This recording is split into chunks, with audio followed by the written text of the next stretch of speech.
Hello and welcome to Sweet Home California. My name is Jennifer, and it's been a while since I've been on just by myself here, but I thought I would do a little bit of a catch up since we're deep into election season again here, and I was just recently again on volunteer for our election polls here in California. I cannot stress to you enough how important it is that you volunteer and be a part of the process. Um, when we had the March 5th primaries here in California, we had, I think there was about 9 people that were assigned to my little polling place. We had 3 different precincts, and I was there with 8 other people. 7 of those people were voluntold county employees, and I really appreciate that we have enough county employees that they were able to be sent all the way out to us, which was for most of them, it was about an hour, hour and a half, 2-hour drive for several of those people to come out and help run the elections in our small town because we didn't have enough volunteers here in my town to run it. Then March 19th, we had the special election to replace Kevin McCarthy. And for that election, we had an entire team that came to us, besides myself and one other person who was from Rosamond. The entire team of additional 6 people came from a town that was about 45 minutes away. So again, we need more local people signing up. So if you're in some small town and you think you don't have time to do this kind of thing, please do. If you have some retirees in your town that, they're always looking for something to do, if you can't do it yourself, or even if you can, encourage your neighbors to be a part of this process too, because we need people. It is so important. And I know that we really want to see everybody be able to vote on one day in person, on paper. But you know what? Our system would completely break down with the number of volunteers that we have now. We have nothing close to what we would need to run an election like that, where it's one day in person, paper ballots could not happen. So let the election officials know that there are enough people in the town willing to participate. Sign up. If we have enough people sign up and you're not chosen, keep signing up. Keep letting them know that you're available to help out with elections. When we had our March 19th election, we've recently switched from strictly doing like a paper where when somebody comes in, you have like a notebook that has everybody's name in it and their address, and they're supposed to, um, they tell you your name. You don't have to look at ID. You're not allowed to ask for ID, though a lot of people will voluntarily give it to you. So that way, you know the correct spelling and everything. And everything was on paper, and you would have them sign in that book on paper. If they were not supposed to be at that particular precinct, then you'd have to tell them what precinct that they were in. Well, a couple of election cycles ago, we switched over to an electronic polling book.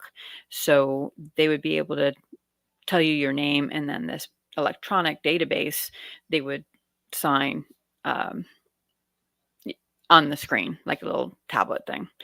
Well, on the 19th, everything worked well on the 5th for the most part. But then on the 19th, for some reason, the database that we got was completely messed up. Everybody's street address was correct. Their zip codes were correct, but it was saying that they were in some completely different town. So anybody that came in and they said, "Hey, I live in Rosamond," they would actually say, "No, you live in Tehachapi. So you can go ahead and vote, but it's going to be a provisional vote because you're not in the right place." That was a nightmare. Luckily, we had very few people that bothered showing up on this special election because I think many people didn't even realize that we were having an election on the 19th to replace Kevin McCarthy. Um, so anyhow, technology is just can be great, but as the 19th showed, it can also be absolutely terrible. So, but in any case, we cannot get our elections under control unless we have enough people there to do it. They're trying to come up with all these different things to make things easier so you don't have to have as many people. But that's because we don't have enough people signing up. So please sign up. Appreciate it. Okay. What else is going on in the world? Oh, there's so much going on in the world. Um, I have a Facebook group page called Sweet Home California. And when I don't have time to get on and share with you all um, things on video, I will post it to this Facebook group. So just look for Sweet Home California um, on Facebook and join the group, and then you can see all the different things that I share on there. And hello, Carrie, I appreciate you joining us. Yirik Repmouge, butchering that. Appreciate you being on. I'm going to be ending this stream here in a few minutes because we're going to have our panel discussion that starts at 3. But just thought I'd jump on here a little early and share some things with you. Oh, California is going to be adding another $25 fee to our electric bill. I don't know if y'all have heard about that. So this was just funny here that you will be told this summer to lower your AC usage on hot days to prevent overwhelming the existing electric grid while simultaneously being told to trade in your gas cars for electric vehicles. Yeah. Ridiculous. Here's another one that's perfectly gets what's going on. We've got in the first cartoon clip here, beautiful scenery.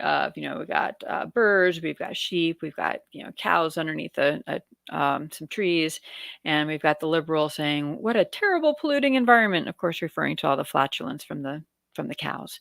And then we've got the next cartoon scene here where we've got nothing but solar panels on the ground. We've got windmills in the background.